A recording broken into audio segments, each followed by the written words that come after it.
uma incógnita, né? Eu considero que esse lugar da imaginação, da percepção, se você estiver bem atenta mesmo, assim, às coisas que estão te cercando, estão próximas a você, tudo pode servir de inspiração, né? Então, eu trabalho muito com imagem, a priori, e com música, muito embora eu não perceba ou coloque a música como um foco na minha criação, mas eu a considero na hora de criar, na hora de pensar a dança, na hora de elaborar a dança. E também me utilizo bastante de poesia, de literatura, né? Já visto que a gente tem na companhia, se não me engano, 3 a 4 trabalhos que vão por esse caminho de olhar para obras literárias e delas se inspirar, né? E esse lugar de inspiração também é um questionamento que eu tenho, tenho como foco na academia de dança, que é pensar esse lugar de citação, de referência, até mesmo de cópia, de plágio. E isso tudo vem desse processo criativo voltado para a área literária, assim, e olhar para a literatura, né, e desenvolver essa pesquisa em dança. Então, meu processo criativo vem desses 3 lugares, assim, né? Então, vai muito de como você olha a obra, como você lê, e o que você retira dela, que é esse lugar da inspiração. Algumas pessoas falam, é baseado em, é inspirado em... É o que aquelas referências, aquelas frases, aquelas palavras dizem sobre a forma como eu me movimento, como eu organizo o meu pensamento, como eu organizo o meu mover, assim. Então, é bem particular mesmo, assim, a forma como eu vou retirar essas palavras e transformá-las em dança, de alguma forma. Eu acho que depende muito do momento em que eu esteja na minha vida, assim. Então, às vezes eu leio um livro, mas de alguma forma ele só faz sentido para mim 3 anos depois. Então, eu sinto necessidade de montar. E aí eu falo isso, cito esse exemplo, que foi o caso do Castelo, né? Eu montei as 3 irmãs antes do Castelo, mas eu li o Castelo antes das 3 irmãs. Então, meio que é como se tivesse lido o livro, mas só muito tempo depois foi que ele, de alguma forma, em virtude das coisas que eu estava vivendo, que eu estava pensando e elaborando na vida, eu senti a necessidade de olhar para essa obra novamente e construir um repertório coreográfico, tendo o livro do Kafka como inspiração, né?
Primeiro eu olho para a ideia do castelo. E aí eu penso no lugar, ou não apenas no lugar do castelo, mas eu penso aonde ele está localizado. E aí me vem a ideia do que está dentro, do que está fora, do que contém, do que está contido, do que não contém, do que não está contido. Então eu já crio, a partir daí, da ideia de uma palavra, que é o castelo, um pensamento sobre espaço e tempo. Então, eu já consigo, por exemplo, pensar como é que eu vou colocar o corpo dentro desse lugar e fora desse lugar. Então, isso já me vem, já me vem uma ideia de como é que eu vou propor um laboratório para as bailarinas sobre como é que a gente pode estar embaixo e em cima. E aí, no espetáculo, por exemplo, eu uso cadeiras que têm um espaldar alto. Então, como é esse lugar hierarquizado no corpo, né? Geralmente o que está em cima é elevado está dizendo e o que está embaixo está escutando. Então, também já crio um movimento a partir daí. Em termos espaciais, eu já crio esse lugar de distanciamento, o que está próximo e o que está longe, e o que está tão longe, mesmo estando próximo, e vice-versa. Então, tudo isso a partir da palavra castelo, né? Que é esse lugar de distanciamento.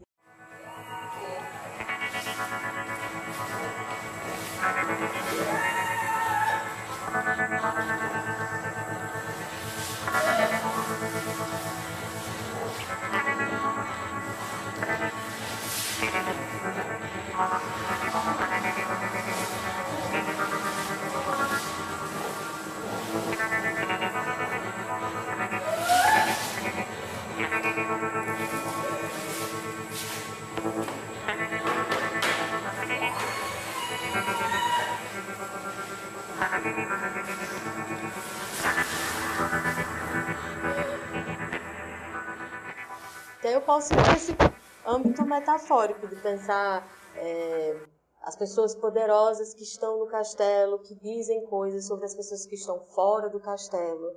E aí vem um lugar de quem está autorizado a falar e quem está autorizado a ouvir.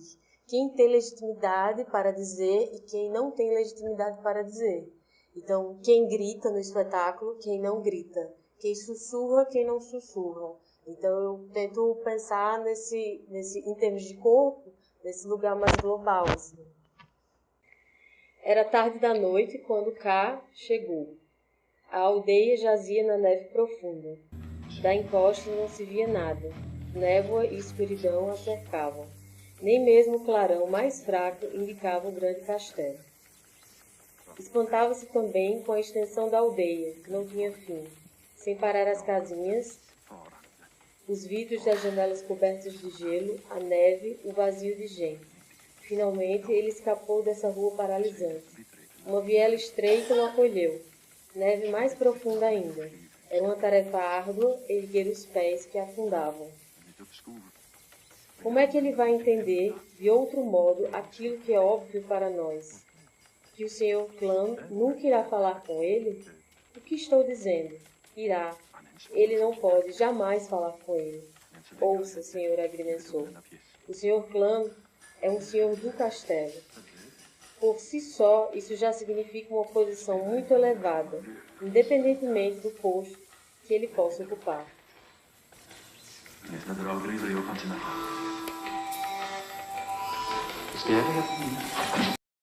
Eu acho que tem a ver com esse lugar de como a gente apreende o que a gente está lendo, né? Então, no caso do Kafka, eu percebo que me traz esse lugar angustiante, né? E é um livro que ele termina numa frase solta e é inconclusivo. Então, como que nós conseguimos ler algo com começo, meio e sem um fim? Isso, de certa forma, causa uma angústia. Então, eu li o livro inteiro nesse lugar de angústia, algo que está sempre por acontecer, nada se conclui, nada se fecha. E quando se desenvolve, você acha que vai engatar numa solução, a coisa simplesmente termina. Isso é muito angustiante. Então, talvez esse ritmo que você fala seja esse lugar de como a obra está construída e como eu leio a obra, né? Não, porque eu não compreendo que existe bailarino-intérprete e não compreendo que na dança deve existir personagem. Porque a partir do momento que eu interpreto alguém ou que eu sou personagem, eu me distancio de mim. E isso é uma impossibilidade, eu não tenho como me distanciar. Agora, eu estou falando também de um lugar que é da dança, né? Não é do teatro. Então, eu não preciso interpretar ninguém, eu sou eu dançando o tempo inteiro. Então, na verdade, o que a gente pode dizer que as quatro bailarinas são personagens, na verdade, elas são facetas de uma interpretação que eu tenho a partir da obra do Kafka. Talvez só o Kafka possa ser fiel ao que ele escreveu. Eu só posso ser fiel à construção do meu movimento. Então, eu não posso ler Kafka e ser fiel a Kafka porque a ele nada devo. Então, quando eu leio a obra e ela me chega da forma como ela chega, e é por isso que eu falo desse lugar perceptivo, que a gente tem muito esse engano de achar que a percepção acontece depois da ação. E, na verdade, a percepção é exatamente agora. Então, quando eu leio e eu consigo compreender e o que eu apreendo das palavras que estão ali, é a elas que eu devo fidelidade. Porque é a partir delas, da forma como eu as interpreto, que eu vou desenvolver um corpo que dança. até 2011, e a companhia surgiu em 2004, né? Até 2011, a gente trabalhava muito com repertório coreográfico, né? Não tinha tanto abertura para espaços de pesquisa, de análise de movimento, muito embora a gente fizesse isso em workshops, oficinas, com outros bailarinos e tudo. Mas depois de 2011, a gente se voltou, enquanto companhia, para a improvisação. E a improvisação, ela é um lugar que pode ser tanto individual como coletivo, né? Então, a gente tem essa divisão. No caso do Castelo, foi um trabalho que a gente começou mesmo a dar abertura, mas muito pouco ainda, para esse lugar de construção individual, de uma pesquisa mais singular, onde cada bailarina tinha uma participação, onde cada bailarina dizia, Joyce, eu acho que eu quero investigar aquele caminho, eu quero pensar aquilo dali, mas de uma maneira muito pequena ainda, eu confesso. E é um trabalho que foi montado em 2009, então a gente ainda estava nesse processo de se entender se queríamos ser uma companhia altamente coreográfica ou trabalhar só com improvisação, que é o caso de hoje, né? Eu li o Jorge de Uberman na época que eu estava no doutorado, estava morando em São Paulo, e minha professora, na época, acho que era a Cris Greiner, ela me apresentou o autor. E aí eu tive muita vontade de ler o Sobrevivência dos Vagalumes. Ela não discutiu em sala de aula, ela citou. E eu achei que no momento que eu estava em termos artísticos, faria muito sentido eu ler. Então esse foi o primeiro momento que eu tive contato com o autor e com a obra. Diferente do Kafka, ele é uma obra de filosofia, né? Um livro de filosofia.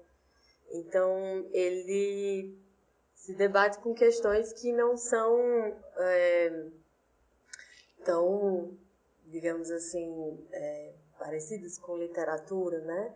Muito embora ele cite muito Pasolini para poder falar desse lugar, dessa discussão sobre uma luz artificial e uma luz real. E como essa luz real ela é frágil, ela é pequena, mas ela em multidão ela faz uma diferença muito grande, né? E o autor, ele discute muito, ele na verdade é um autor que discute imagem, né? E então ele fala em outra obra dele que quando a gente olha para uma imagem, a imagem olha para a gente de volta, né? Quase como se fosse um habitat, assim, né? O que você toca, toca você de alguma forma. E como que você faz essa leitura através de um processo de escuta apurada, de presença, de atuação diante da vida, né? Então, pensar dança a partir de uma obra de filosofia, para mim, foi a primeira vez.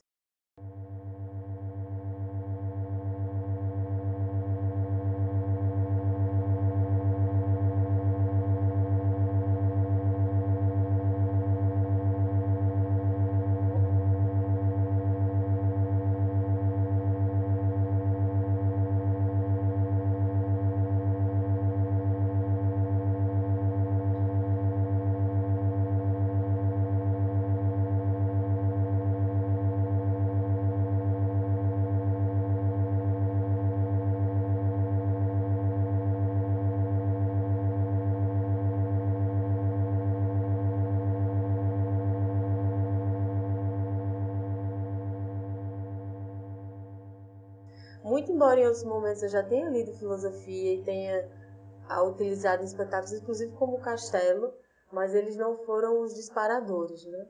No caso do Sobrevivência dos Vagalumes, sim. A obra foi um disparador para pensar como é que eu poderia fazer uma dança frágil, assim. E o espetáculo ele é todo em cima de duas estruturas que eu chamei de embalar e fagulhar. E a gente dança no escuro. E a luz ela não é construída para a gente estar nela, mas sim à margem dela. Às vezes a gente passa por ela. Então não é um diálogo só meu com o Breno, né, que é um bailarino de Campina Grande que dança comigo, mas com a luz e com a ausência dela principalmente. Então, para a construção dessas imagens, né, dessas imagens que surgem exatamente no desaparecimento. Esse era o foco assim, da nossa discussão.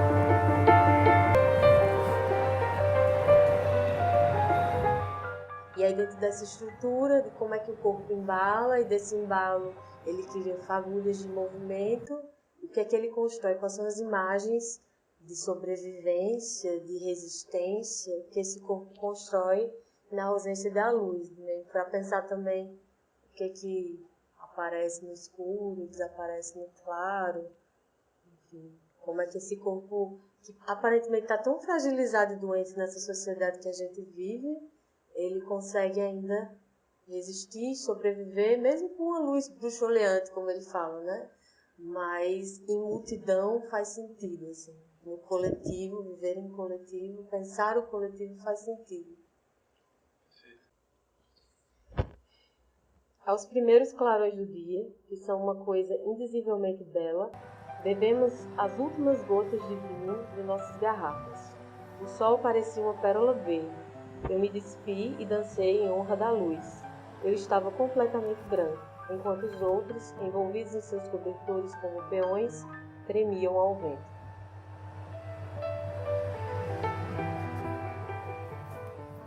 A dança dos vagalumes, esse momento de graça que resiste ao mundo do terror, é o que existe de mais fugaz, de mais frágil.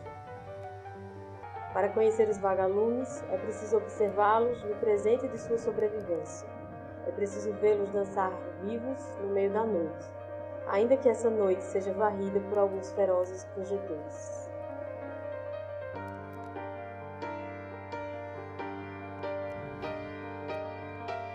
Apesar de certa forma, me trazer uma angústia pela crítica à sociedade, por pensar nesses lugares de imagem que são criados na sociedade, me traz uma angústia que é diferente da obra do Kafka, né?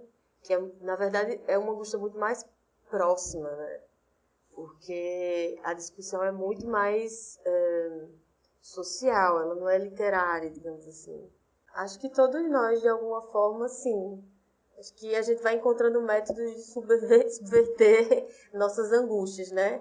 Tem pessoas que tomam remédio, tem pessoas que malham até cansar, tem pessoas que comem, né? A sociedade está bem doente, eu acho, assim. Mas cada um está encontrando sua maneira de sobreviver, assim, eu acho. E a forma como eu li o livro, no momento em que eu li, fez sentido criar um trabalho com essa proposição de ser todo improvisado dentro dessas duas estruturas estruturas teste, que a gente chama, né? Então, fez sentido criar o trabalho dentro desse ritmo a partir do momento, a partir da forma como eu li o Huberman. Talvez uma outra pessoa que leia a obra crie algo completamente diferente, né?